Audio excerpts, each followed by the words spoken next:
Hello, and welcome to the Old Farm Bus Podcast. This is the back of the bus session.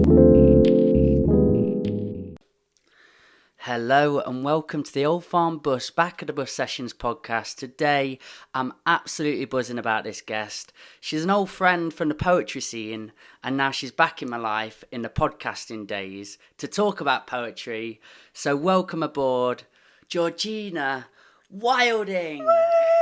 Yeah. Together again, Mate. over a brew as well. Yeah, over a brew, I'm with you.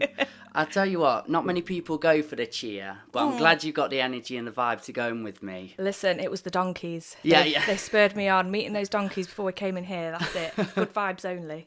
So, how have you been keeping in these wild and crazy and changing times? You know what? It is different from one week to the next. Sometimes one day to the next. On the whole, I think I'm all right. You know, I'm staying afloat. My bills are paid. I'm doing a bit of gardening. My houseplants have all survived. My cat is around and beautiful, you know. But You're looking all right. Thank You're you. glowing. Oh, it's just makeup, babe. It's Yeah. just makeup. Don't let it fool you. She's there.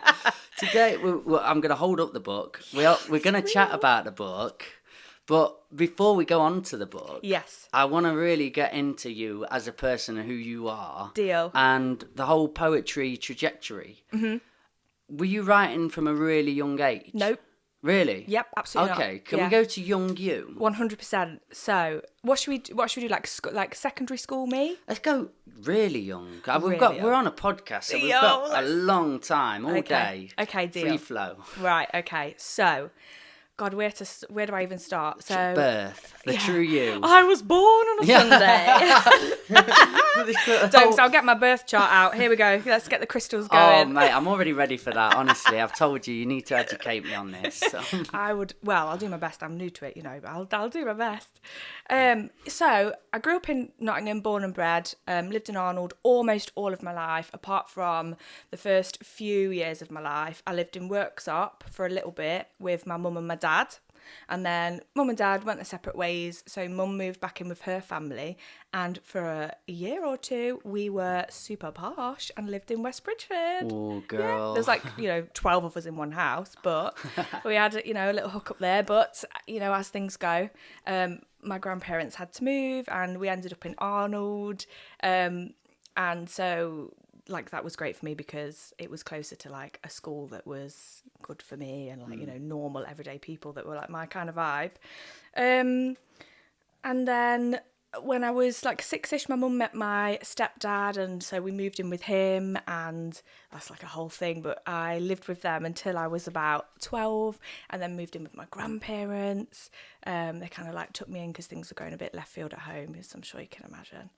And I kind of spent, do you know what? I spent most of my teenage years just angry. I couldn't settle. I was just vibrating. I felt like I was vibrating all the time, looking for lots of external validation. I was so in love with this boy who, looking back, was terrible for me. We spent 4 years together and it was just carnage.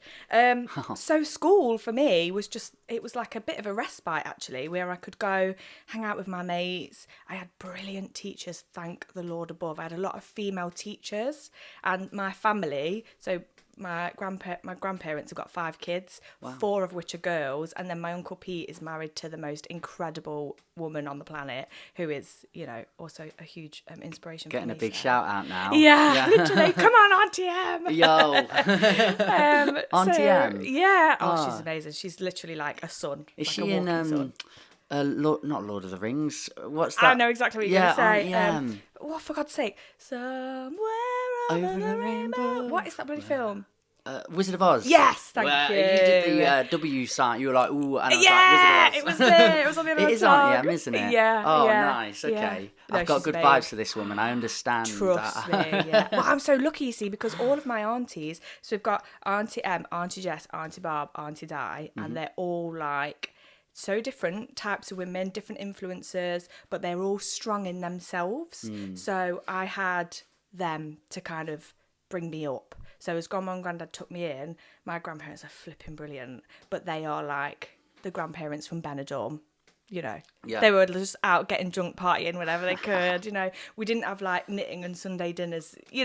We were a party family, and Grandma's one of like 13 siblings. Wow. So it would always be her brothers, like what I would call my uncles, round, and sounds like there was a lot of fun in the family. Definitely. Emanating, and that comes into your character now. To be fair, that shows testament. Thank you so much. Yeah, they are absolutely my life raft, definitely. So yeah, in school, I had them to run to if if things were getting bad, but I couldn't have given a flying fuck about education or really whatever. I was just wanted to be liked by my teachers and did my best, but it wasn't until you had validation in your life there, so yeah, always searching for that even now, which I know God forbid you shouldn't. We'll keep working on ourselves and through ourselves. Yeah, exactly.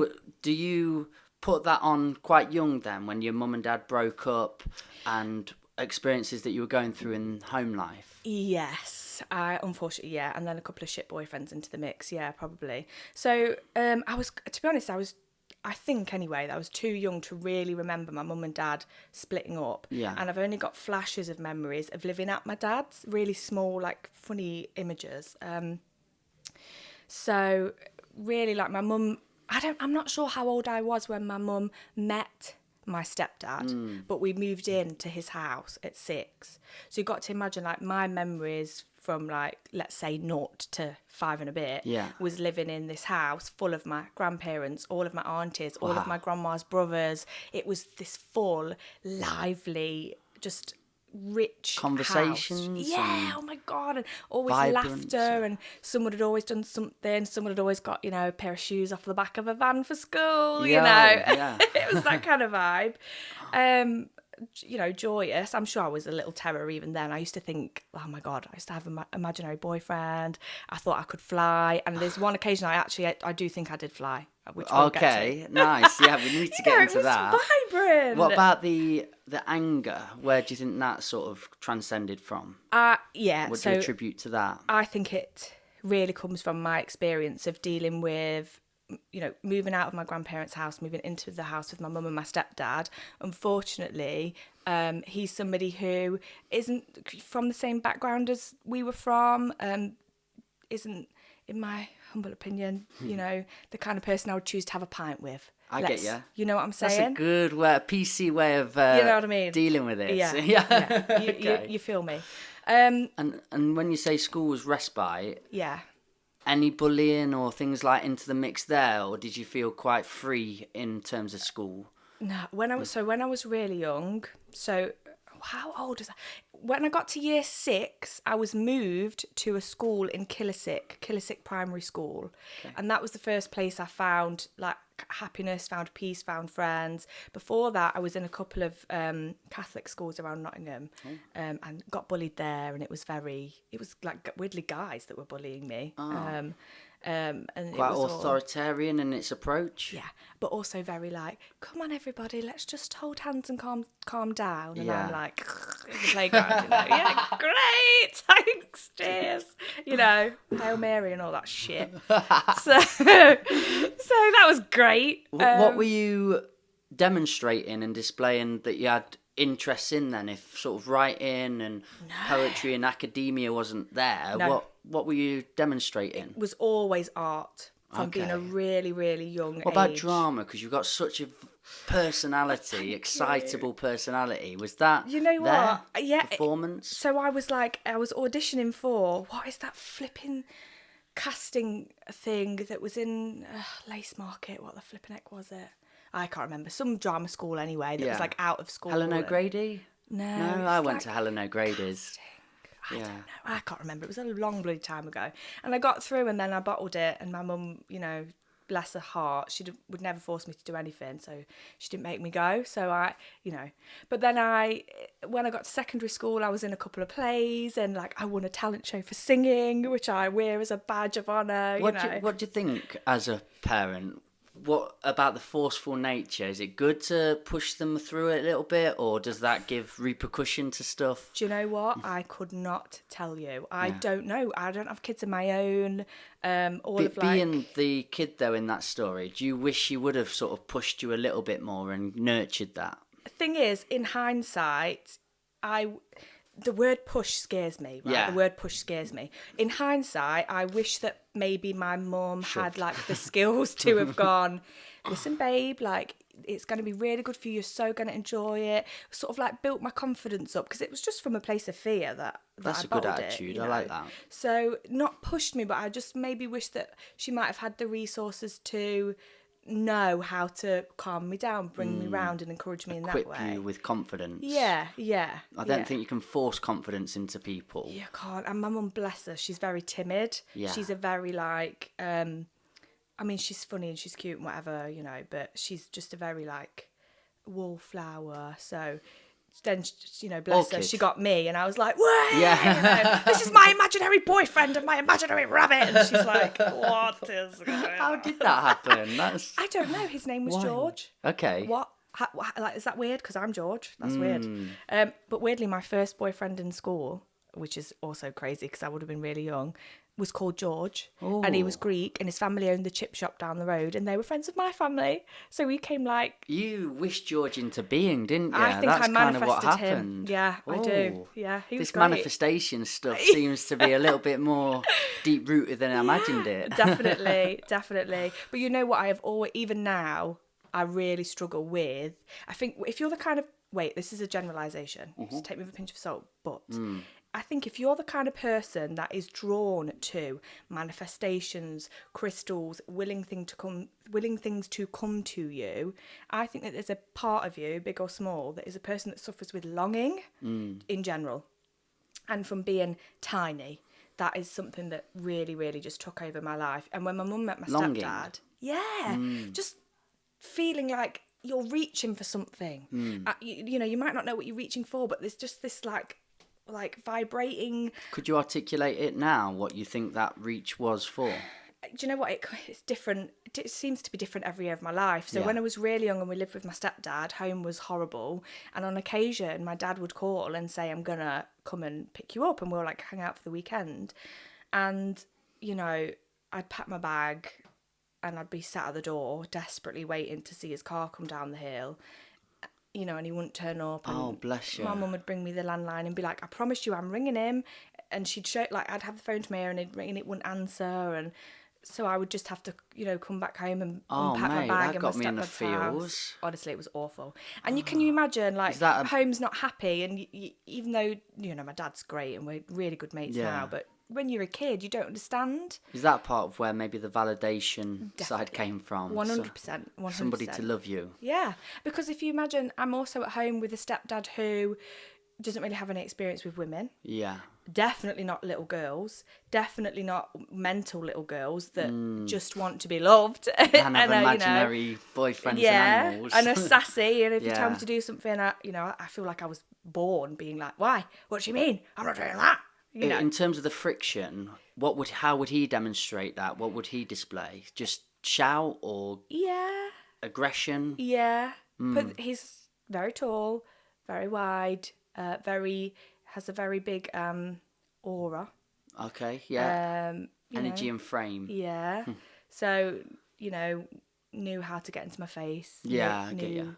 Intimidation. Yeah. Knew what to say and how to say. Would mimic my parents, mock my parents even, mock, my relationship with my dad. He wasn't particularly forthcoming. Don't get me wrong, he didn't have a great time growing up either from what I've heard. And that's a very conscious way of listening and thinking about it, isn't it? So now that I'm older. They call it like generational trauma, don't they? Yes. And it just keeps cycling on and on and on. Yeah. I think that's the only way to break free from it, isn't it? Yeah. Understanding they're doing the best with the tools that they got equipped with. Well, I wouldn't say there was anything best about what was happening whilst I was there. I get even not with me now, but he's got his own kids with my mum, who, obviously they're his kids and they have their own complexities that they're, all working through. Would you say that he's doing what he can do with the tools that he got equipped with then? Maybe. Yeah, I see. Maybe. Who knows? Yeah.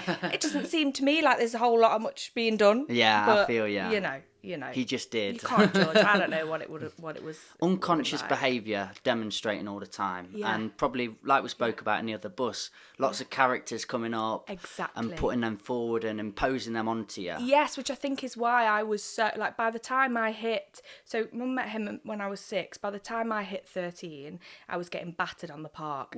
Good God, I had my own voice. I had such a chip on my shoulder.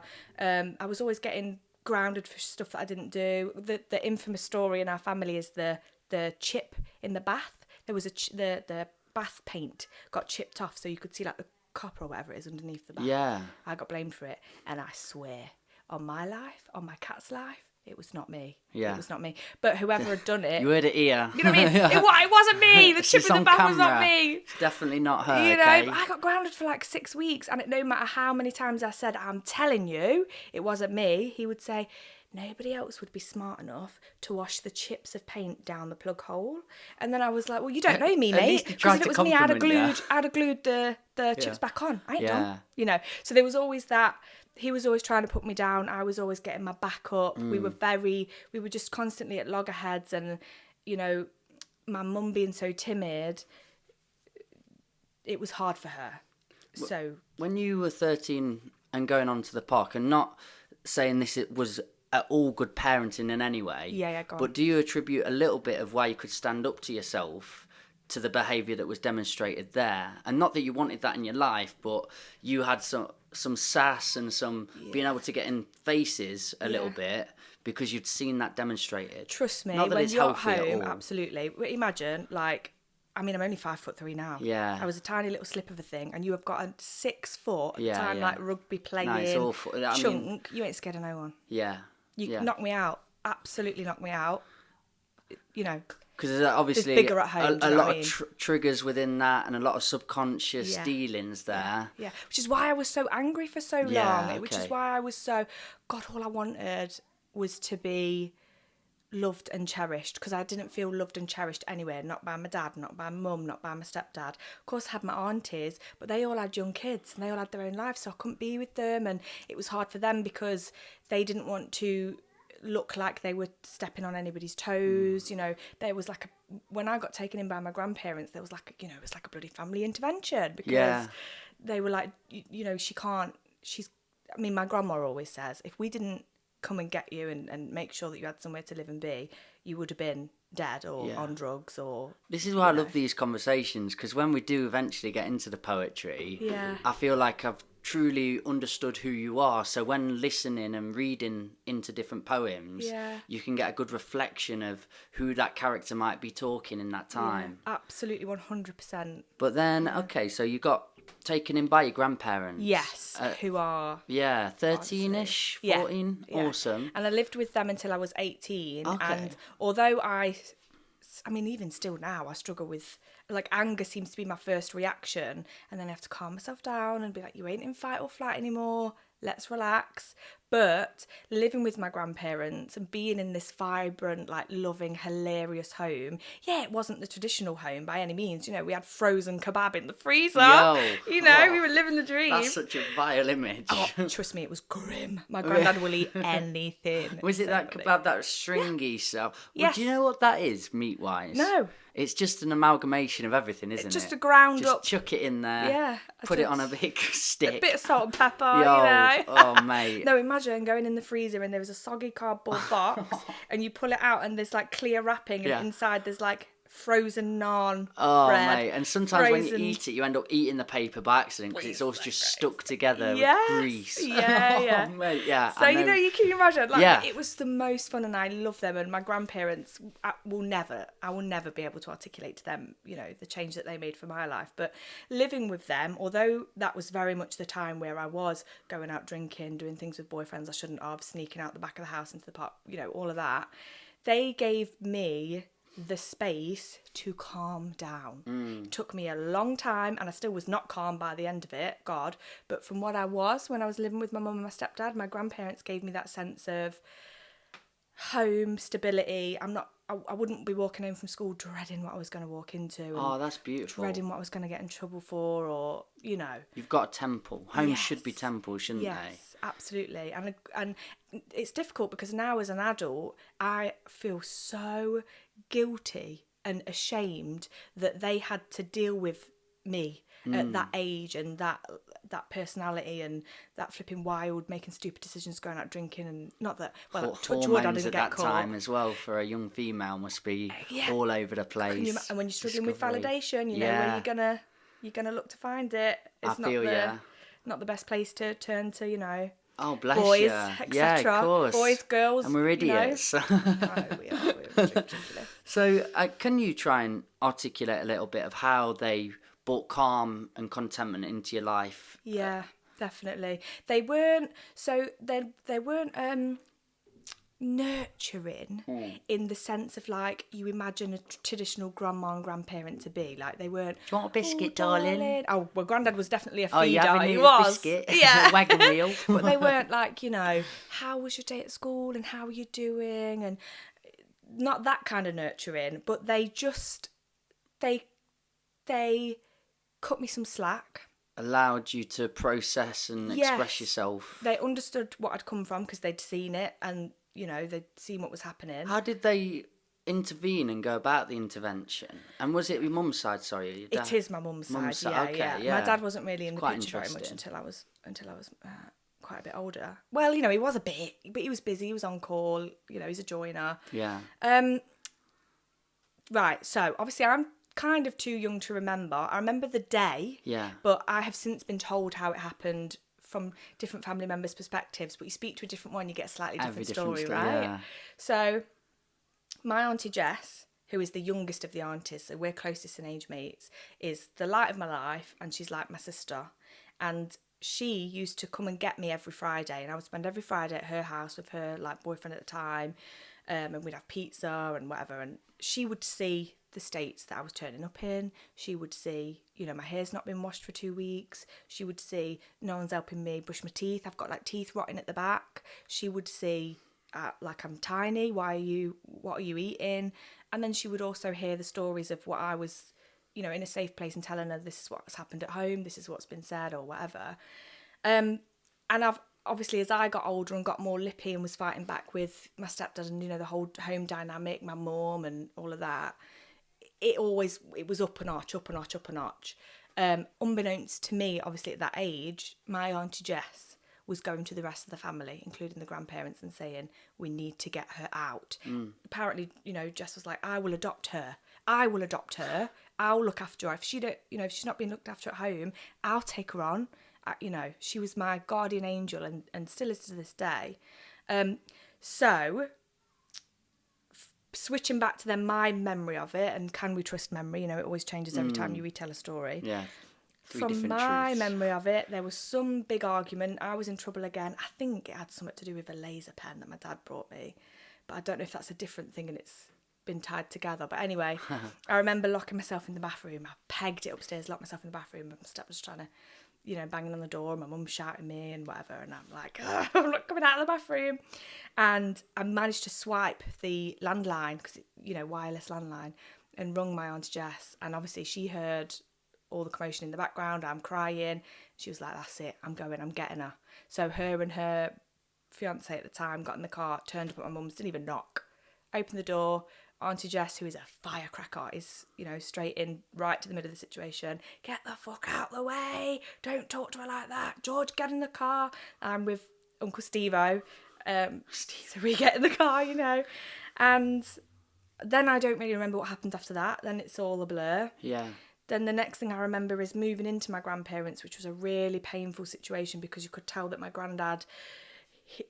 It's his eldest daughter. My mum is his eldest daughter, and I'm the first grandchild. So he's struggling because it's a difficult situation. Also, by then I'm already fiery. So people didn't necessarily believe completely that what I was saying was true, or it was so complex. So I remember moving in, and my grandma being the, you know, gem that she is, but Grandad was very conflicted. He was lovely. God, if you meet my granddad, he's a gem on this earth. Like, good God, he comes to my gigs, he buys strangers pints. Like, oh, mate, he's an angel. But it was a difficult situation for him. So you know, he was complex with me moving in. So I kind of started off on that foot knowing I'm fucking things up for everyone. Nobody has seen or been in what I've been in. Sometimes the things were so hard to explain. Like, I've got a silly memory etched into my brain, right? So, for example, I don't know why I was doing this, but I drew a drawing of a bomb shelter. Why did I do that? I don't know. And I can't spell to this day, which is funny as a writer. I can't spell, you know. So I remember going into the living room at my mum's house and asking them both, how do you spell shelter? And my stepdad was like, you can spell bomb, but you can't spell shelter. Huh. You know, just little things like that. They were the little everyday. You're supposed to be a guide and a wisdom giver. Oh, not at all. No. There was always any jib that could have been made. Just knocking you down, never feeling good enough. Yes, and that was the lowest, what's the saying, rung on the ladder. Is that the saying? The lowest step on the ladder? And it, you know, so it was then hard to be living with Grandma and Grandad, feeling shame that I've upset Grandad and feeling shame that I know all the family are rallying around and my mum's in pain, but resenting her because you saw it, you were there. Yeah. You know, it was just such a whirlwind, which is why I think it took me so long. I mean, into my early 20s, I was still doing some stupid stuff, you know? Really? And it took me ages to just settle and realise you're not under attack anymore. You've got your own life. You can choose who you interact with. You can choose who you see. You now need to cultivate a future for you that little girl, you know, 7, 8, 9, 10, crying in a bedroom. I used to look out the back of my mum and Peter's window, and it would be the view of Arnold. I don't know if you know Arnold very well, but there's this one big building, and it used to be I can never say this word, brewery? Brewery. A brewery. What a horrible word. It is an awful word to say, brewery. It used to be you know, where they make booze. Yeah. And on the top of it, it's got this big neon sign, and it's a big neon N with the Nottinghamshire logo, and it says home of the best, N. And I used to pray to it. Really? I used to sit on my bed crying, praying out of my window. Why I thought it was magic, I don't know, but I did. And pray.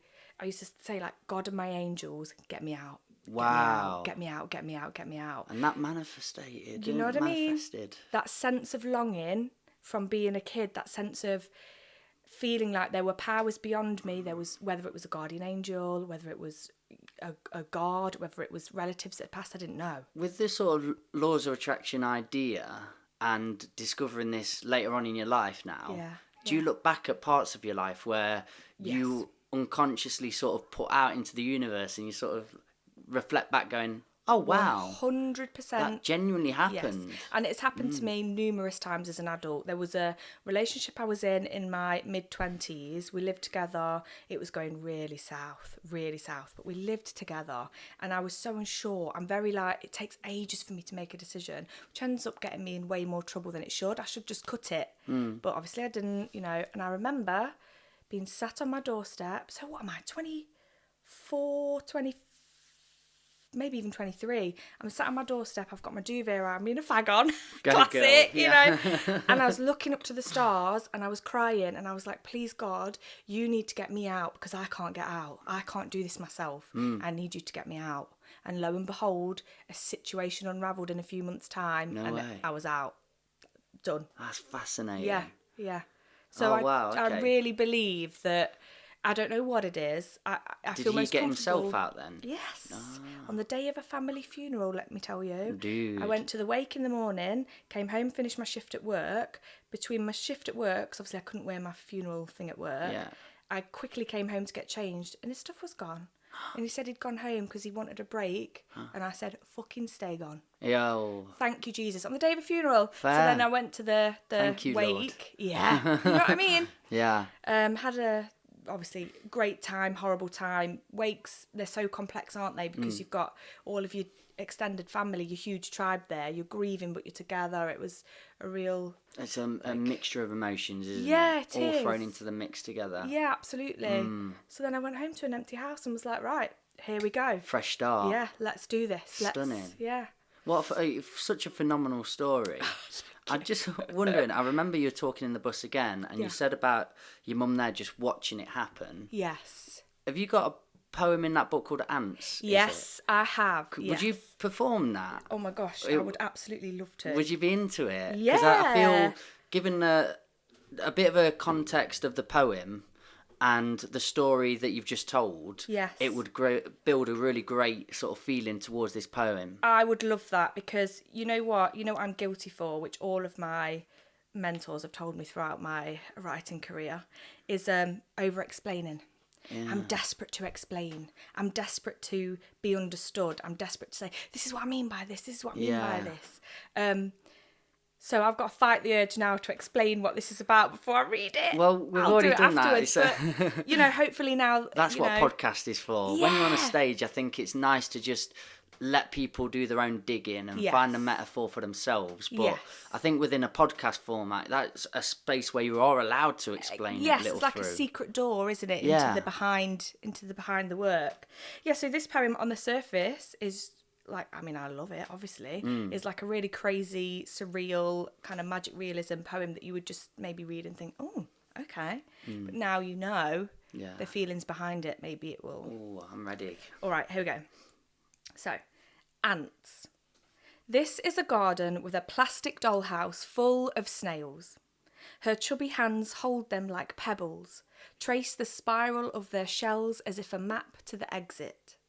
There's a seesaw, but one side's resting in an ant's nest.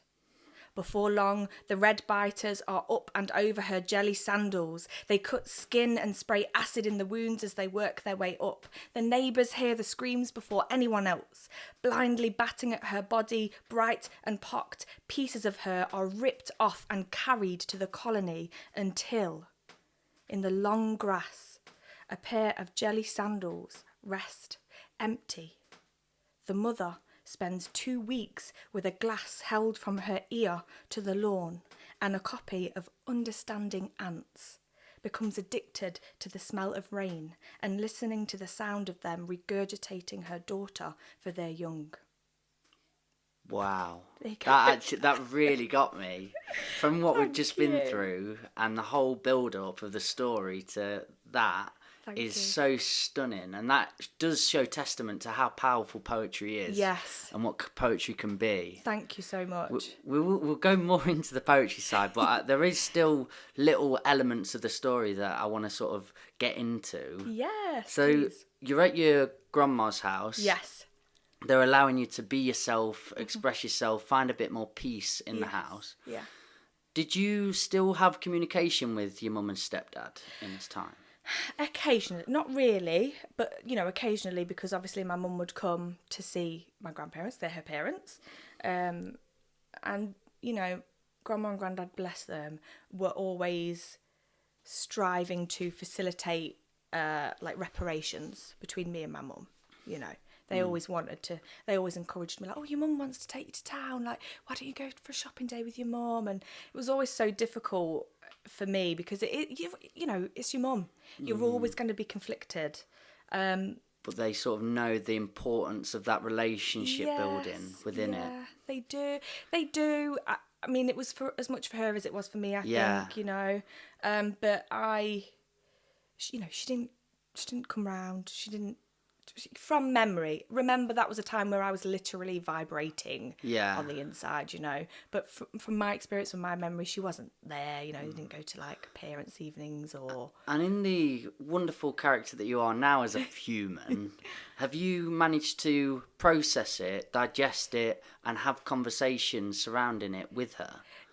Well, we haven't had conversations surrounding it. Very recently, and I'm talking within the last probably 2 months, she came to me to express something that she was kind of feeling, and she wanted me to know that how everything turned out was never what she wanted. Wow. And I said I always knew that that was never it, and it was a real moment for me. We were in a cafe, and I remember feeling like I was, again, vibrating weird, I know, but like I was heightened, and I felt like proud that I was able to comfort her and myself. It wasn't, because normally you're people pleasing, aren't you? Yeah. But I was able to say, listen, I love you, and I know that that's not what you wanted, but it didn't serve me. I would have been gone however I could have gone. And it just so happened that I'm fortunate enough that I had a family to step in and look after me. But if I had been in a hostel, I would have gone.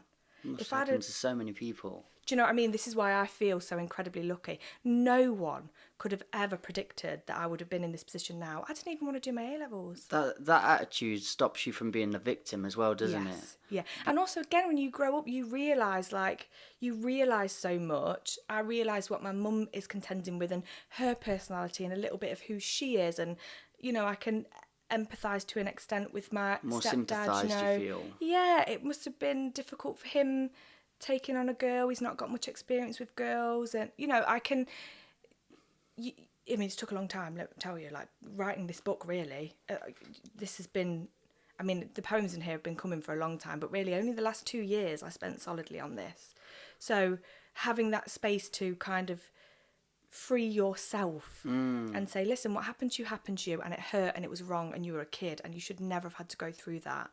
But being able to let go of some of that, like, crippling, how could you do that to me? How could you not have loved me like I was a kid? You know, letting go of some of that frees you up to then experience new feelings. And like you say, when you begin to understand their story, have you looked into extrapolating thoughts and ideas surrounding the breakup with your dad? Was that quite a strong thing, and that kind of maybe broke a part of her, and she ended up becoming a different person? There's so much to life, and you can't make generalisations. It's true, yeah, there is. But have you managed to dig into that story a little bit more and gone, oh, this makes a bit more sense now, why she was irrational and became this person? You know what? Again, it's different depending on who you ask. I asked my dad why they broke up, he has one story. I asked my mum why they broke up, she has another story. Always three truths, aren't there? Exactly. Yours, theirs, and the real one. Yeah, exactly. Preach to that, exactly. Yeah. So I don't know, but I remember growing up always feeling like, but then you're a kid, aren't you? You always want your mum and dad to get back together, don't you? Yeah. But I remember feeling that, you know, even though my mum was with this other man, that she still loved my dad, and she would, you know, make sure she looked nice when he came to pick me up. Did I make that up in my mind? I don't know, but, you know, I grew up feeling that way. So it's built a lot of strength into you. You feel luck because you had a family there. Oh my God, unbelievable. Then where was the moment of poetry? Where did that discovery come from? Was your grandma a part of it, or? Nope, it was, you know what?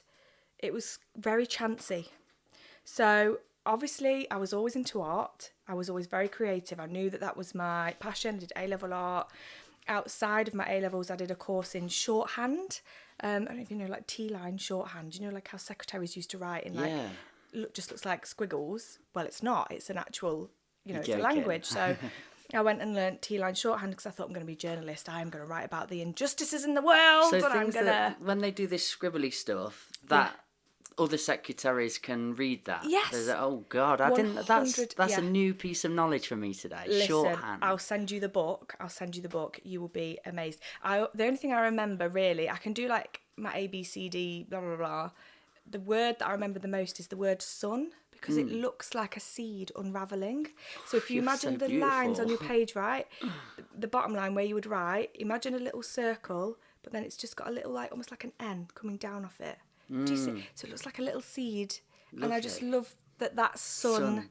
You know, sprout, the sun, the seed. I'm in. Right. Yeah. So even before I knew I was a poet, I kind of had this outlook. You know, I love, you know, creativity was always brewing. Yeah. So I did that, and then my A-levels, I did well in my A-levels. I was like, flipping heck, look at me go. You know, how'd you go and do that? I know how the fuck, I don't know. Because at the time as well, I'd moved in with a boyfriend in Top Valley, and that was very toxic. Up, down, you know, it was... Did you have a lot of toxic relationships in your life, really, from everything you went through? You know what, my first boyfriend was, again, the saying I always say, I don't even really know where it comes from, but a gem on this earth. He was a dream. I thought I was going to marry him and spend the rest of my life with him. I can say nothing wrong about that boy, but fucking muggins over here. Muggins. The next one I was with for You didn't have this philosophy of too nice, did you? No. There was a whole... You know what it was? There was another girl that he was very close with at school, and I was jealous, and she was sporty, and so was he, and I wasn't, and, you know, it all just unravels like it does when you're young. I know it well. I was like 15, you know. But no, the next guy I got with, I mean, I do think he was one of the great loves of my life. I really do. And he loved me in a way that I hadn't been loved up to that point by anyone. I remember wanting to go on a GCSE art trip to Paris. It was like 180 quid or something. And my mum and stepdad couldn't pay for me to go. And I was gutted. Paris, as an art student, are you kidding? I was beside myself. So and at the time he must have only been, I don't know, 17-ish, somehow got 180 quid and paid for me to go. Wow. Yeah. He loved me. I'd like to know how he got that. Yeah, well, I think you can imagine. My guy. You know, and if ever I needed him, God, he was there. He was like a stallion for me, like a white knight on the horse, except for he could not stop cheating on me. And it fucking broke me. The last month that we were together, so we were living in Top Valley, I'm doing my A-levels. There were 3 different girls in the same month. And I knew that it was over. Especially for somebody that really needs validation in their life, that's going to stampede on your confidence, I'd still been with him now, I think. Yeah. You know, if he could have just loved me in a healthy way, you know. But he just hurt me over and over again. And, you know, he like went on holiday with the rent money and didn't tell me. And it was just a mess. But I got good A-levels. Amazing. You know? Yeah. And he was off on holiday, cheating on me on holiday with his mates, and I found some pictures and I was like, you know what? Fuck this, I'm applying to halls. Because I wasn't going to go into halls. I was going to move to Liverpool, where I first went to uni, with him and do a house share. Yeah. And he was cheating on me on holiday and I went, fuck this little prick. Yeah. And I rung the uni and I went into one of the last places in halls, and it was the best thing I did. I went to do forensic science because I did forensic science A-level and loved it. Amazing. But obviously I dropped out after a year because it was way too mathematical for me. Okay. But yeah, he, you know, God, it was really complex, and we went through a lot together. And I still have love for him, you know, we still sometimes he's happy with, you know, an amazing relationship. He's got a gorgeous girl, they're engaged to be married, like, you know, deserves the absolute world. But just at the time we were young and he was a fucking knob. Donut. You know? Couldn't help himself. Exactly. You know, guided it by his stays with glow you as a stick. girl, doesn't it? Yeah, literally. Oh my God. And okay, yeah, the poetry thing. We went on a lovely tangent over here because I asked about. No, that's how podcasts should be, about relationships. Yes, yeah. But also in that time, you were doing creative writing. Yeah, so yes, I thought I was going to be like a journalist. So I was like writing I could blogs really picture about. that. Yeah. Oh, I would have loved You it. got the right You know? attitude for a journalist. I'm very like, I can't stand unfairness. I can't. It's the thing that gets me in trouble all the time, is kicking off at work when I shouldn't kick off, or I should go about it a bit more professionally, because I'm like, that's wrong, she's crying over there because this manager's, you know. Yeah. So yes, so I was writing, I was still doing all of my drawing and stuff, and I was in Liverpool uni at the time, and I knew very quickly that I'd made a bad choice. The lecturers, not all of them, but a couple of them were not friendly with ditzy old me. And at the time, I had a girlfriend and was super gay, shaven head, super tats, drinking as soon as I found the gay scene in Liverpool, there was not a day I was sober. Not a day. You know, it was like 2 litres of cider before I went out, let's go. Oh, wow. It was really, you know. Was it very colourful? Yeah. I mean, it was best. I met the best. I made the most incredible friends that I love and miss to this day. You know, it was the best year of my life. And I needed it. Yeah. I needed to break away from toxic family, toxic boyfriend, feeling angry, not knowing who I was, what I was, you know, moving away from where I had literally no friends, knew nobody, and was able to just be me, shave all my hair off, and go for it. You know, it was amazing. But whilst I was there, an incredible friend who, thank the Lord, I'm still friends with this day. Shout out to Alice. She always does my nails. She's incredible. And they're really nice as well. Get them to the thanks. camera. Yeah, she's a pro. There's a reason we film these, you know. They can show off. Everybody go to Instagram and follow Studio Alice Lily. She's nice. A dream. Yeah. And she brought me a poetry book. She's an amazing gift giver, and she brought me this poetry book called Mistakes in the Background by Laura Dockrell. Ooh. I don't know if you know Laura Dockrell. No. If you don't, check her out. Really? She was like the lid was blown off my head. Like, I was like, this is a bad bitch. She had poems about working in Argos. She had poems about like chavvy boyfriends that had cheated on her. She had empowering poems that were about be who you are. Wear the fake tan, don't wear the fake tan. Wear granny pants, wear a thong. who cares? The book just, I was like, oh, poetry. Okay, I'm gonna look into this. I remember a bit of poetry from school, like AQA. Like, okay, I didn't know it could be like this. And yeah, when you'd read it at school in the AQA, Yeah. did you get a buzz from that, or? Yes, I was interested in it, but at the time I was still more creative writing. So we did our exams, and at the back end of your English exam, you have to write a creative writing piece, don't you? And I chose something like describe your house, whatever. And like you can imagine, I described this like fandangled, like upside down house with spots and like go gadget staircases and whatever. Mate. I absolutely loved it. And the examiners wrote to the school.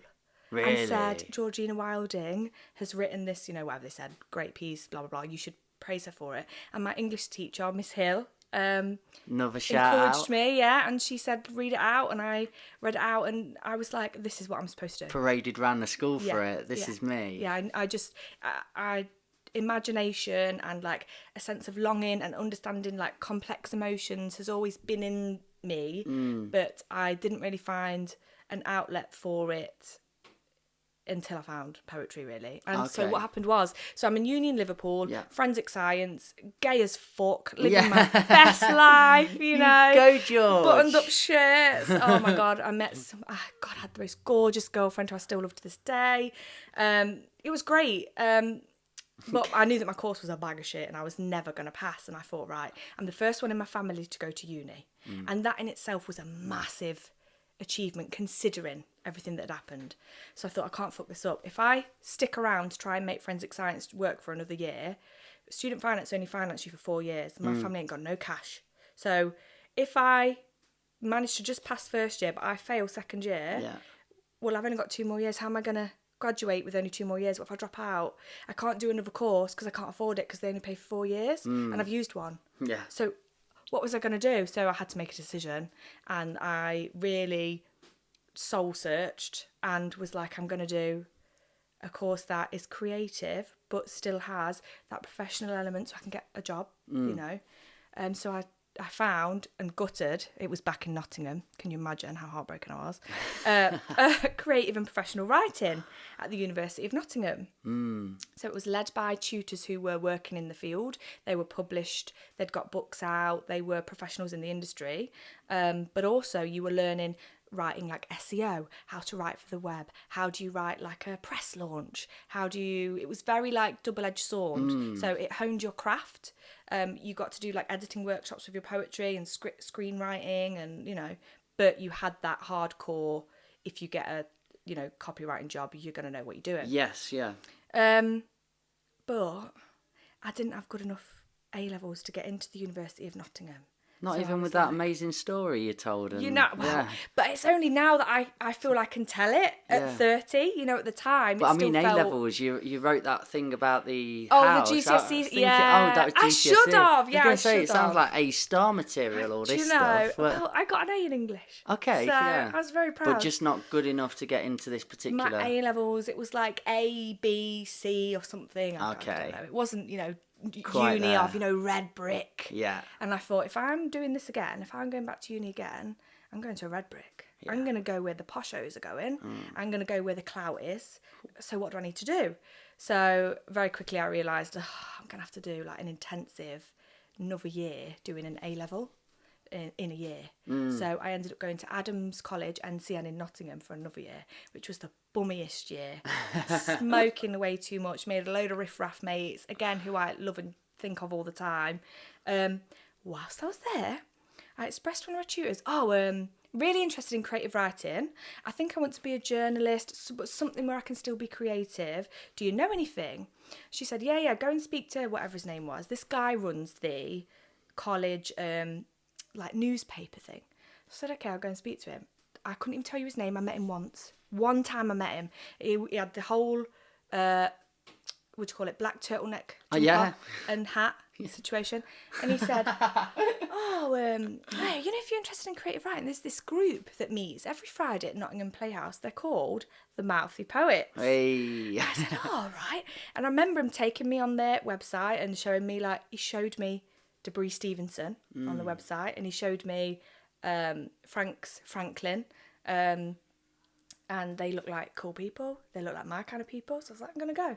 I never went back to write the college paper because my first session at Mouthy, hearing everybody else read what they've written, everyone was different. Old, young, left, right, posh, common, rich, whatever. All of the different kinds of person you could possibly imagine. Gay, straight, girly, tomboy, whatever. Yeah. Everybody was there. Everyone had their own voices. They had their own techniques. The misfits. Yeah. I found my tribe. Of misfits. Exactly. So that's where it all started. And I would have been 20. Wow. You know, and that was it. What would you say to a young artist, creative poet listening to this and thinking about further education then? Would you say that did help you in some regards, or...? Yes, and I'll tell you for why. So, I was in Mouthy Poets for a year before I got into my university course. Right, okay. So, already before I got to uni, I kind of knew about the scene. I knew what spoken word was. I could see the writers in the group that were writing amazing, and I knew I wasn't as good as them, but was going to learn and wanted to be as good as them. They were your sort of pillars. Exactly. So I was around people that I could learn from, which I think is so important. Like, constantly be around people you can learn from. It's good when you are conscious enough to be a guide, though, or be guided. Yeah. Wow. And a lot of people get into a scene and quickly think they're the shit. No. So that can stop the progress and probably puts you outside of it very quickly. Absolutely, stunts your growth. Yeah, if you're not looking up and thinking, right, who's doing this really well? Who can I look towards for that inspiration and become... Exactly. Yeah, guide. Exactly. You know, I heard a really great quote a couple of weeks ago. I can't remember who said it. I obviously saw it on Facebook. And it was something Yoda? Yeah, maybe it was, yeah. It was oh no, you know what? I think it was that woman from that spiritualist course that I went on at the Grantham Magic Cottage. She was talking about gatekeeping or feeling like your journey is over. And she was like, you know, you're the shit, you know everything. And she was like, imagine it's a winding road and you're, you know, facing up to the horizon and you're walking along and you're learning and you're learning and you're learning and you suddenly decide, I know what I need to know. You turn around then and face the path that you've just come from and you're stood at the gate.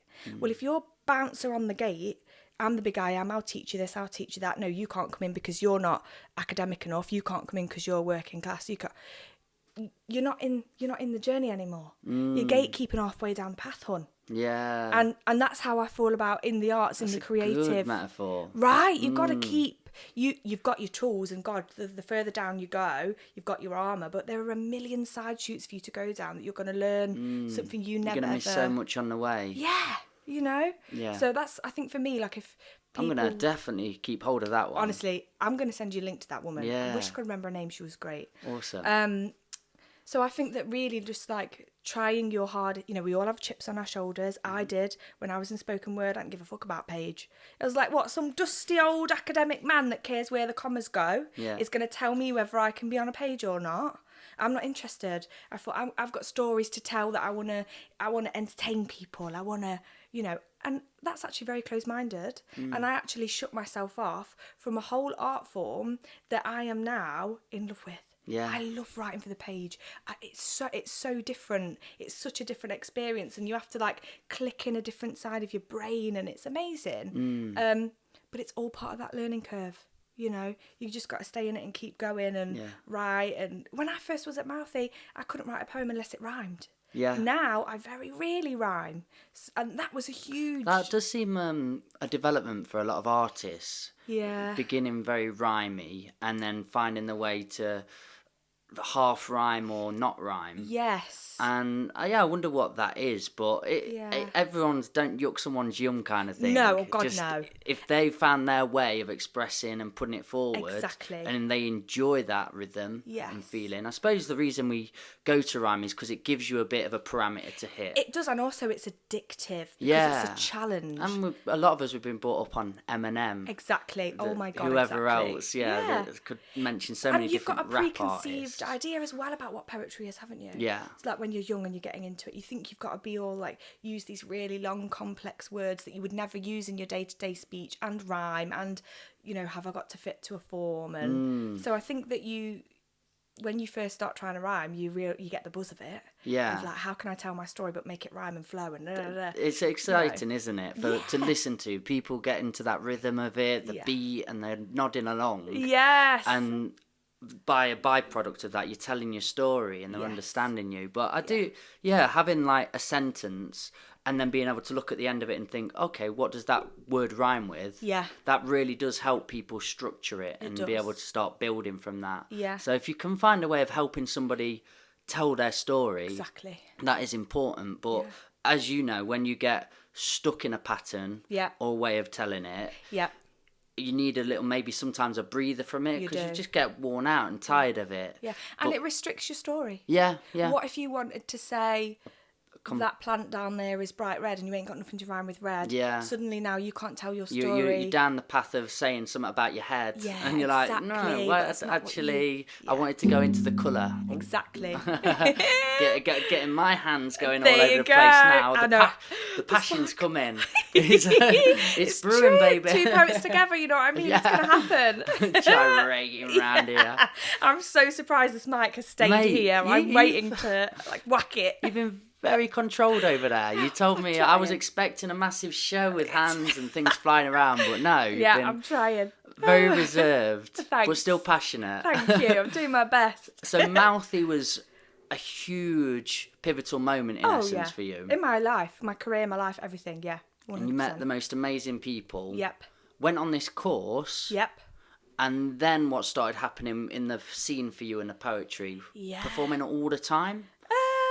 Not all, like, I don't know, once a month or something, at like a little pub gig, a little back room, you know. That's what we love really, isn't it? Like the intimate gigs where you can talk and chat with the audience afterwards. But that was really what it was. But the good thing about Mouthy is that they used to put on 2 shows a year at Nottingham Playhouse. And it wasn't just like an open mic, get up and have a read. It was a cultivated set.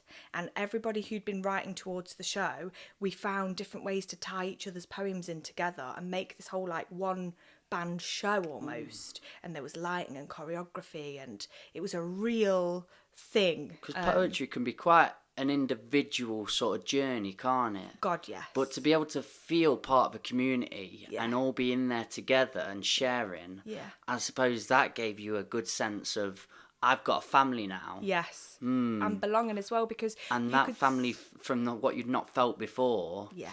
Must have been a real nice feeling of being accepted for just being you. It was, and I was around creative types as well. Like, I was around people who not thought the same as me, but had that, like, creative inclination and also had that longing, that thing where you're never quite anchored. Yeah. And there were a lot of people there that I identified with that feeling as well. So I was very grateful for them. Oh, mate. Well, go on. Well done, Mouthy. I know. And you're like... In your 30s now, 30? Yeah, I'll be 31 in October. We're getting old together. I know. Suddenly all the competitions don't want to talk to you no more because you're over 30. Great. So you've been in the scene for quite some time. Yeah. And your book's only just got... This is your first collection? Yep, debut. First time in print. Debut. Yeah, my debut. Debut, baby. Exactly. How come it's taken you such a while then to actually get something out there in paper form? Yeah. I'll hold it up to the camera. Oh my God. There we go, squad. Have a real. ganders at that. I know, I'm obsessed with it. Hagstone. Yes, that cover illustration is done by an incredible local artist called Emily Catherine Illustration. Oh, I know her. Everybody should find her because she's unbelievable. She's doing like album covers for American rappers. Does she do really cool hip-hop style stuff? Yeah, she does. Oh, mate, yeah, she's very, very talented. Yeah, she is. Gonna get her down here one time. Yeah, you should. She'd be working with the kids really well, wouldn't she? Yes, yeah. Absolutely. She teaches in school all the time, spraying and stuff. Like, amazing. Yeah, she's There's a lot of phenomenal people in Nottingham, isn't there? Yes, it is the place. The creative scene, it's very accepting as well, I found. Yeah, it's beautiful cooking. Place. Absolutely cooking with talent and different little niches. And there's something for everyone. Yeah, it's the place to be. Why so long? You know what? Because so when I was in Mouthy, you know, you'd got poets at different stages of development. So some people were putting pamphlets out. And so I was being taught, and also at uni as well, you know, very like, I was aware of the traditional academic gatekeepery / hoops you have to jump through. So I knew okay, if I self-publish, I'll never be accepted by a traditional publisher. And in my mind, a traditional publisher can give you some things that self-publishing can't. So I was like, okay, I don't want to jeopardise my chances in case I ever want to put a collection out or whatever. So I held off. And then I started to learn about the differences between a pamphlet and a collection, or a chapbook and a collection. And I was like, right, well, I wouldn't know how to write a collection, because it's not just, whack some poems together. Yeah. No, you're curating a world and a journey, and one poem's got to talk to the next poem and the next and the next and the next, and they're all interlinked. And they put one poem next to this kind of poem and it'll have one reaction, but put it next to that poem, it could have a reaction you never even imagined could happen. So there was so much for me to learn about publishing, about the industry, about prizes, about, how do you get reviewed in The Guardian? I don't know. What do they do? Ring you up? Yeah. You certainly can't ask them. So there was this whole... Got book out. Yeah, exactly. And they'd be like, who are you?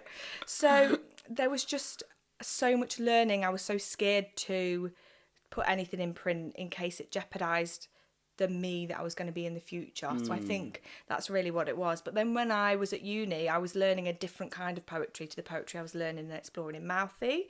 So I learned a lot about imagist poetry. Have you ever looked up imagist poetry? No. Oh my God, it'll blow your mind. So there's a Penguin collection that's like the Penguin collection of imagist poetry. And it was completely different to anything I'd ever looked at. So imagine I'd come up in spoken word telling my stories, and it's all I, me, and we, and they, and, it's all very like centred around the self. Imagist poetry is this technique where you don't talk about yourself at all.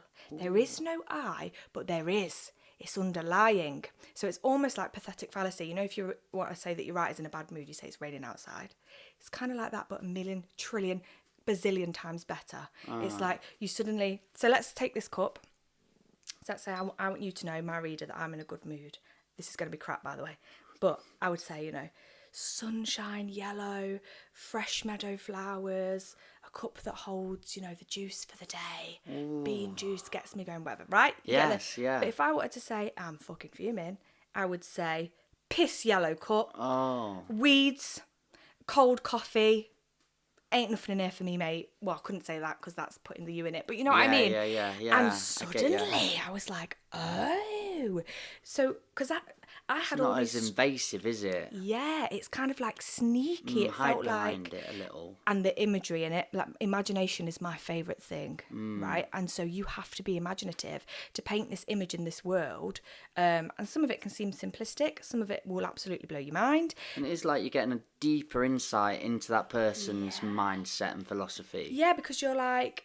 why are we talking about a pebble? Why do we care about a pebble? Yeah, the items used, the coloration used, everything within that. Yes. You're rooting around their experience a little bit deeper. Exactly. So you suddenly start, something just unlocked for me. And then I wrote like that for like a year. I was obsessed. That's cool. Yeah. So then I was combining that with working on the stage, because obviously when you're talking to an audience, you got to be crisp, clear. They've got to hear your messages like your images like they're seeing them in front of them. Otherwise, they're processing what you've just said and you're already 3-4 lines down the road. Yeah. You've lost them. Yeah. You've lost them. So it was so addictive, like marrying those worlds together of that page world where people can digest it and wonder like, why are we looking at a pebble? What does that mean? Whereas on the stage, you've got to go for it. And you use metaphor in a different way, and it's both has like... an exciting richness to it that it's its own. So uni really upped my skill set, upped my understanding, upped my interest, changed me as a writer, whereas Mouthy... Sword and shield. Exactly, absolutely, exactly. And all of my career opportunity came from Mouthy. Uni didn't give me one single extracurricular anything. Mouthy, we were going on teaching placements in schools, shadowing the pros, running workshop with kids, running workshop with teenagers. We were getting scholarships to go to Arvon writers' residencies. It's like £600 a person. And we were getting scholarships, applying through Mouthy and trying to be, the contestants that got picked, and going for a 5-day writing retreat with the greats, Caroline Bird, Roger Robinson, Claire Pollard, like oh my God, Patricia Smith, Jacob Sam-LaRose, what? I've been taught by those people, Dean Atta, because of Mouthy, not because of uni. So having that gives like a niche, more real, wholesome aspect to it. It's getting you out on the streets doing it. Yeah, and you're learning your world. You're learning your industry. So you've had the polarity, haven't you? You've had the sort of academia side of things. I feel, yes. Also, you've had the real life experience that's so integral. I think that's sometimes people's problem or mistake is they go too far down one path. Yeah, I think it's that thing of just like picking up as many tools as you can. Yeah, but it's also tricky if you don't know that tool exists. So I feel like with every new step you take, you're still in this position like, so what am I supposed to do? Who am I supposed? How do I get an agent? Yeah. Flipped if I know. Yeah. How do I book a tour? Or how do things you don't even know you need to know. Yeah. So it's tricky. It's but that's why I think it is good to try and have all these different influences and learn from different people and it's knowing who you are, what you're about, how you process things, but just being open at every opportunity. And even if you go down, say, an academic side and a course, and all you think is this isn't for me, this isn't for me, this isn't for me, Yep. you're not going to learn anything within it. Shut yourself off. But if you can be within it and go, okay, I'm not really vibing this to the degree I'd like to, but I'm going to try and find lessons within it. Yeah. That's where you can keep on progressing and finding tools to work with along in the industry. Exactly. And there is just so much to know. Yeah. And at the end of the day, poetry is an art form. Yeah. So it's taste as well. So you've got to find out, who do you like reading? Yeah. Who do you like watching? Why? Is there something that they do that you would like to try and do in your own way? Is there something that they do that you think, wow, I'd love to be able to achieve that, in 10 years' time, career-wise, Yeah. It's all about knowing the landscape as well as enjoying putting pen to paper, which is sometimes the hardest bloody thing to do. And you did. Yeah! Finally did it. Yeah. So something you said within there and the journey you went on, it's creating a world. Yes. Is what, when you're building a book like this into page, can you explain what that world is to people? I would so love to. Yeah. So obviously you don't start out knowing this. Let me just make that super clear.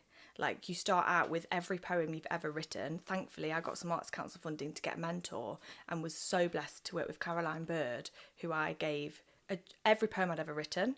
And she said, I'm going to read everything you've ever written. I'm going to do, obviously she didn't say it in these words, but she said, I'm going to do a shit pile. I'm going to do a maybe pile. I'm going to do a yes pile. I'm going to do a pile that has similar themes. So that is where I would encourage anyone to start, by the way. If you want to do your own collection and you haven't yet, try to organise everything into themes, into piles, print it all out, trash your bedroom, get it, your poems everywhere. And so she spent, a few weeks with them, and then I met her and she said, right, you are definitely trying to say something. Your poetry is exploring a sense of self. It's exploring home. She was like, you're obsessed with home. Somehow you work into every poem that you write some kind of sense of belonging, some kind of sense of not feeling at home within yourself. I've got poems where there are little people running around inside my body, or poems where the literal house is having a breakdown and is crying, and the terraces have had to budge closer in to hold the house up. She was like, I don't think you realise what you're doing, but you're doing something. So that unlocked my mind then. And then we went on this whole journey to figure out what it is that I was trying to say and do, and writing to different prompts. And eventually we get to Hagstone, the manuscript. Hey. What the hell? That's just so crazy. So crazy to even say. And so in its fully fledged form now, for me, Hagstone is a book that explores the interconnection between sex, broken homes, working class girlhood, identity, and kind of reveals that all of them things are way more intertied than we might actually think that they are on the surface. They all thread within one another, and they all are little mini explosions, little, sand in the what do you call it? Clam oyster thing that makes the pearl. What do you call it? It's a clam, isn't it? It's a clam. Yeah. You know what I mean. Grit in the shell, all that. Sand in the shell. Yeah. So it's for me, I keep talking about vibration. That book to me vibrates. Yeah. There is so much tension in there. And in that world, most of the poems are set in very ordinary, everyday situations. You might be in a childhood bedroom. You might be on a park. You might be on the high street. You might be sat at your dinner table. But we use magic realism to turn that whole world and that whole metaphor on its head. So we might be sat at a table having a cup of tea. Suddenly, the table is actually a dog. Oh, it's your childhood dog. Oh, it's the dog that you saw your stepdad kick across the kitchen and lock in the shed. Oh, now the dog's a lion and it's come back and bit his head off. This is just a silly example, but you know what I mean? Yeah. So it's a book that uses magic realism to kind of reclaim some of the things that happened to me young that were painful, to kind of reclaim how it happened or reclaim the ending or the first chapter. So it's a 3-part book. The first chunk of the book, I wanted to say chapter, but that's not right. You know what I mean? Yeah. First chunk of the book is that feeling of powerlessness, things happening to you, feeling out of control, feeling, you know, at the whimsy. Is your dad going to turn up? Isn't he? Is your mum going to stick up for you? Isn't she? What are you going to do? You're grounded. Yeah, you can't go nowhere. You ain't got no money. You know. So being an adult, looking back on that time and being able to use magic realism to unlock that sense of powerlessness. And, you know, there's a poem in there where we take comfort in a suitcase. The suitcase moves and opens and tucks you inside it and holds you. It's kind of a healing experience, but also a way to talk about, I didn't feel held as a kid. But if I just said, dear reader, I never felt held as a kid. Yeah. Who cares? It's boring. Yeah. You know, where's the art? Where's the craft? Where's the, you know? Yeah. So in this world, in the world of Hagstone, we explore that surrealism, and it hikes up and up and up the further through the book you get. So the 3 sections are, it's all one timeline, but we're checking in at different ages and experiences throughout the timeline. So part 1 is powerlessness. Part 2, you're suddenly in that jostle for power. The tectonic plates are pushing together. There's going to be an explosion. You're making mistakes, terrible mistakes, but they're yours. You're living them. You're finding yourself. You're owning them. Exactly. You're especially, like, there are some things written about in there that took me 10 years to write about, because they were so painful and so complex to understand and even be able to talk about. And then the 3rd section of the book is almost standing in the wreckage of that jostle for power. So you're looking around at the world how you see it now, maybe jaded or maybe empowered, or maybe it depends how you as a reader put yourself into it. For me, I really enjoyed writing with what I felt was like a Disney villain badness in that third section. I felt like I was stepping into, like, my villain era. You know, there's a poem where I'm The shadow. Yeah, exactly. Yeah. Doing the shadow work, except for this is a little bit, you know, on the edge of toxic, but I'm stepping into my Disney villain, shape-shifting and killing men in these poems. You know, I'm pretending to be their coffin and then slipping out and letting them lay in the ground naked like they did when they laid with me. You know, evil. And I actually thought, when I was working with Caroline, I thought I was empowered. I thought that was empowered. And the 3rd section, to me, the way it was originally organised was, so you've got your powerless, you jostle for power, and now you've got the power. And she was like, girl, you need to think again, because you think this is powerful, but it's powerful in the sense that, you know, the ex-girlfriend that's been cheated on smashes a boyfriend car up. It's sad. Yeah. There's a sadness to it and a bitterness to it. And I felt like I'd been to a psychic medium because she unlocked my world now. And I was like, oh, yes. I may feel empowered because I am able to be who I am now, but there is a sadness in it. And I need to find peace and not be being so reactive and not being fuck man and fuck authority and you ain't gonna tell me what to do, because it's not rooted in who I am anymore. It's rooted in what was. Attitude. Oh mate, flipping heck. Good God. It's easy to say. Yeah, it's easy yeah. to do it in the real world, you know, a different thing. But life isn't that linear and absolute, and it's a good or bad. We spoke of it before. It's this nuance. Yes. And that sort of, there is always a bit of sweetness and something in the middle that you can discuss and have a conversation around. Absolutely. Yeah. And so once the manuscript was coming together and it was clear that I was just really reaching for magic realism, surrealism, to get across the things I wanted to say in a profound way, in a way where I feel magic realism is a way to say so much with just so little, which is what you have to do in poetry, isn't it? Yeah, You know, every word counts, right? And the idea of the title Hagstone came to me because of the mythology behind Hagstone. So there's loads of mythology around it. They're so interesting. But the story that I resonated with the most is, if you have a Hagstone and you look through the hole of the stone, the magic realm of, you know, the fairy or the fae, as they like to say, is revealed to you. So you and I are doing this podcast now. For all we know, there could be, you know, a gremlin sat on the end of this table. If you know, there could, whatever, the bus could actually be, we're inside a whale, you know. Yeah. And the theory behind them is that way back in the day, where you had your local wise woman or witch, depending on, you know, what side of the fence you sit on. Let's say you have a farm. All of your farm animals are sick. Can't figure out why they're sick. They keep coming ill. No matter, you get new animals, they keep falling sick. Now suddenly your family's sick. Oh, now you keep losing all your stuff. What is going on? You go to the local wise woman and say, look, I need help. There is so much trauma in my life and I'm having so much bad luck. What's going on? She's likely to give you a hagstone and say, take a look around your house, babe, because somebody has sent a curse down your chimney and it is living among you.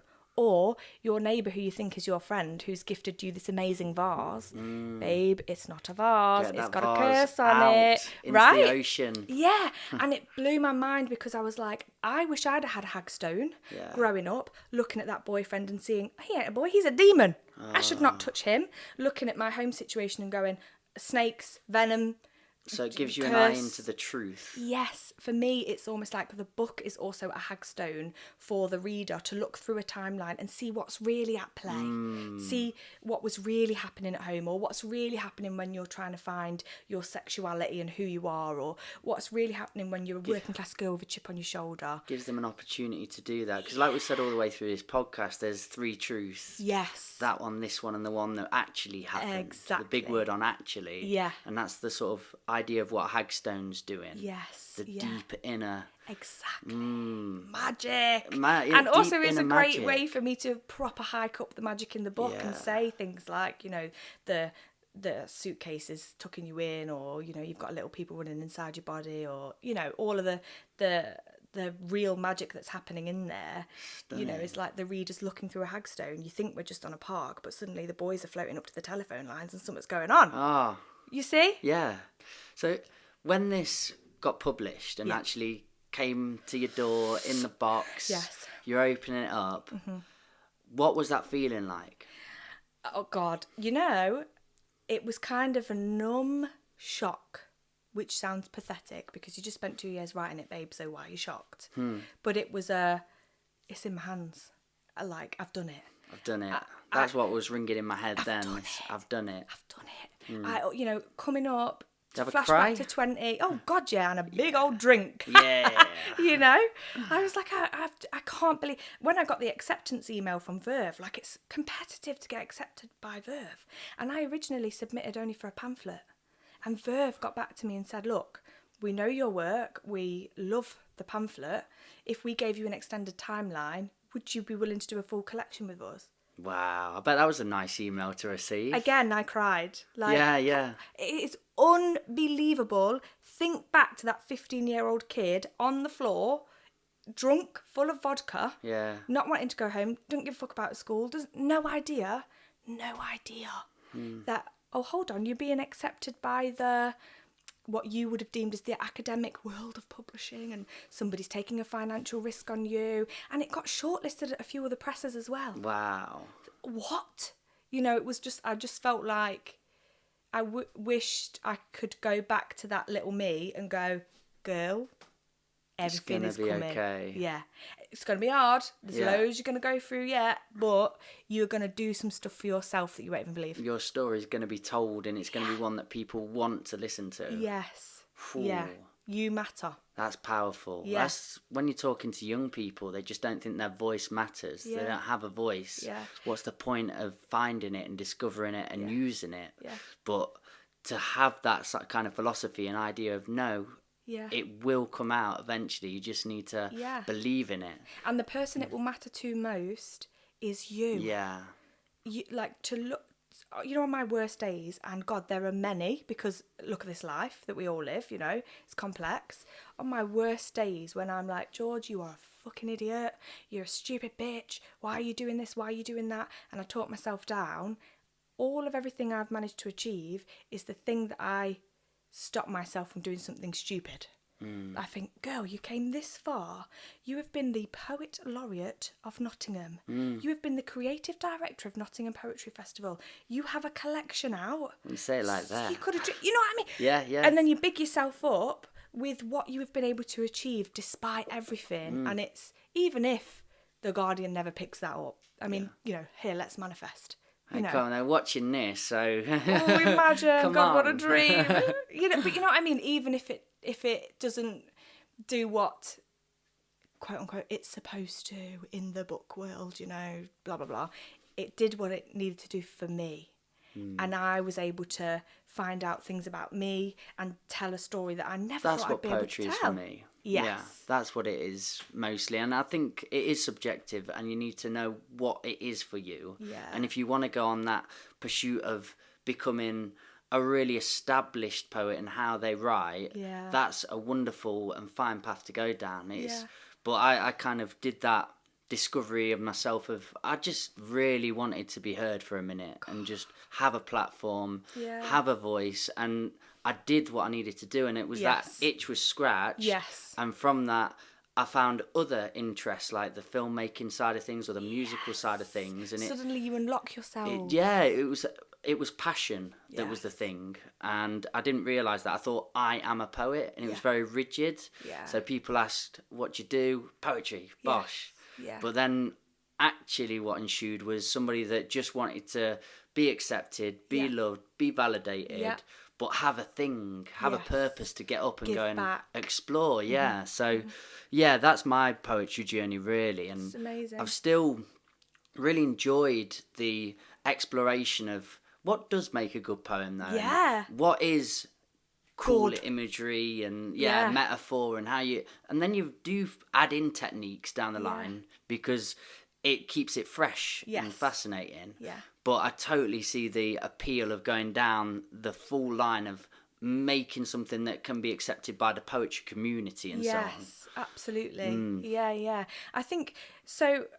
I had 2 years as Poet Laureate, which was the best time ever. My good God, it was so great. And within that role, you're writing to commission. So I took it, because every laureate is different.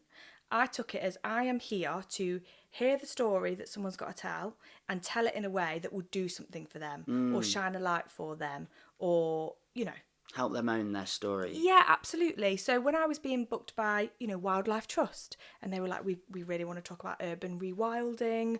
We've got this massive eco drive, but, the councillors aren't listening to us. What can we do?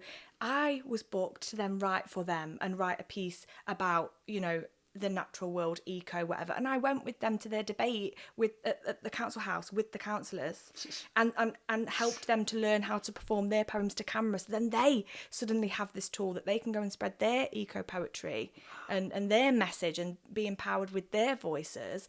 And it was amazing. So, the university would book me and say, we've got this day that we want to celebrate and we need a poet to write us something. I've had a university brief sent to me as a spreadsheet. And it was like, we need to talk about this business that needs to include this quote. It needs to include all these startups that we've held, and somehow you've got to turn that into something creative. And it's a joy to do. It's a puzzle piece. Entertaining, it's a different side of your brain. For me, I see it as like, okay, so I've got to get my poetry brain and like my marketing brain to talk to each other, right? And tell the story for other people.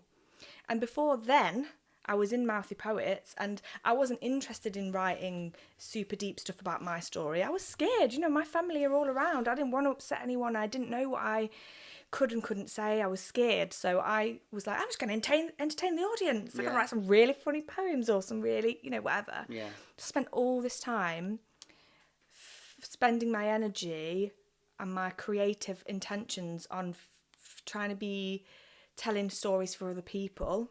And as my laureateship term came to an end, just as I was starting to go to writing retreats, all the stuff about me was coming out couldn't write nothing without it creeping up, without stuff that had happened 10 years ago that I, couldn't even talk about in a room, suddenly was coming out in all of my poems. My brain was just taking me there, and it was almost like spending all those years unlocking the creative potential to other people's stories for other people, to having that problem-solving brain of, all right, you helped 10 local businesses start up, who cares? How can I say that in a way that's moving and empowering?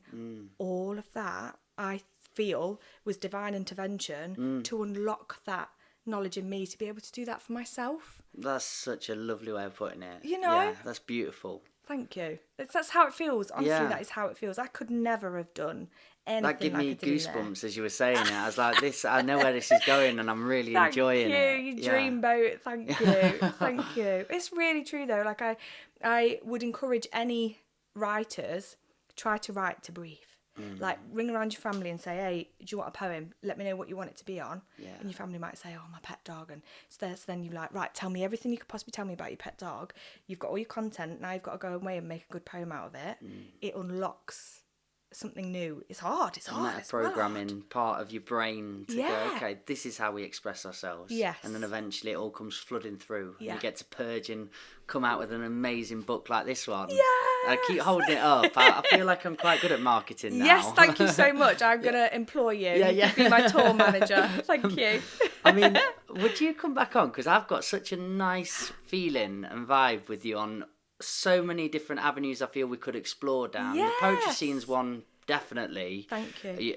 There's so many stories where you said the Laureate, you met the Yeah. Mouthy Poets, you've been working for... And I thought, there's too much chunk of meat there. This would be the world's longest podcast. Yeah, everyone would be falling asleep. Oh my God. Get the We're kettle nearly on. 2 hours in. You're kidding. No.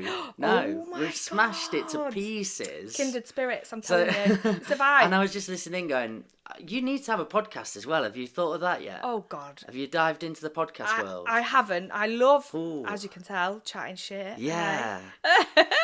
But no. Because I feel the no. chapters of your life, the crazy bits, people would really enjoy engaging in on. Thank you. And then getting a bit more of an understanding of who you are as a character. That is so kind of you. Thank you. I will definitely be getting you back on. Yes! But before we do go, Yes. could you read another poem and one of the my ones that you think gosh. would summarise this podcast nicely? Or have you got Hagstone in there? Is that a poem?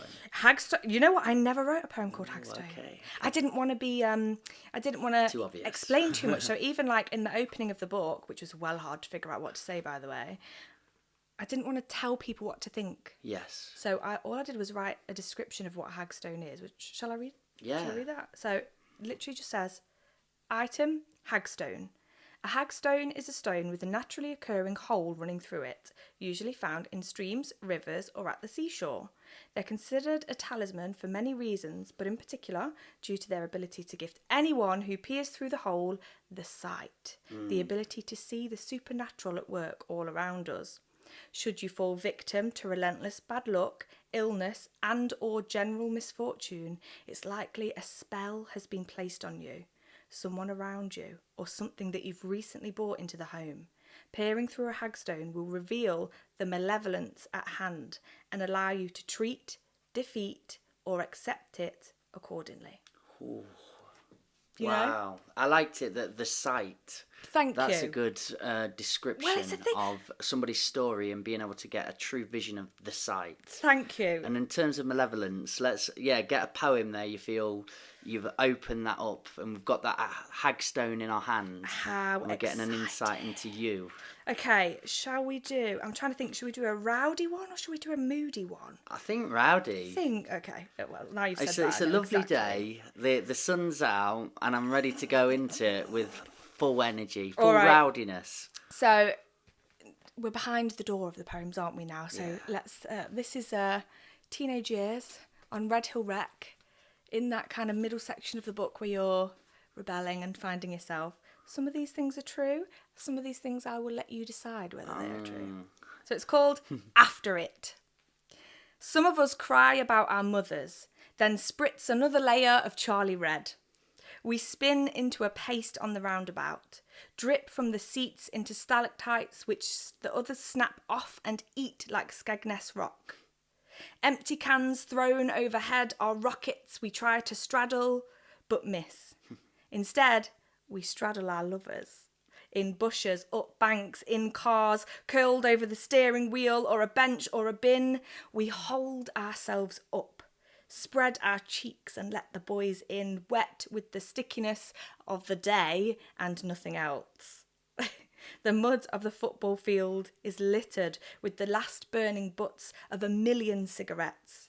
It's as if all the stars have fallen and we're standing on them in trainers. Each of us bear things. Me, a grudge against the boy who promised me the condom in his sock, but later stretched it over his head, blew it up through his nostrils. Now he's floated to the telephone lines, and there's a crowd balanced on each other's shoulders to pull him back down. Origami swans folded from Rizzlers walk the park. We have the boys piss in a nearby ditch so they have a pond to swim in and admire the things we can bring to life. The night backs away from us, turns its face as the last cigarette burns out. We threaten, please don't go, I'll eat you whole, and scramble towards the black. The field blooms with crawling girls, knees caked in ash and mud, reaching for the corners of the night's coat. Some of them think they found a pocket, climb inside and promise to sleep. Others use their hair grips to stab it down in its tracks, pin it to the soil, spread it out like a tent floor. But the crying starts. Echoes bounce between the trees, and the coat slips to a single thread across the horizon. The hard slap of morning shuts our mouths. Wow. There you go.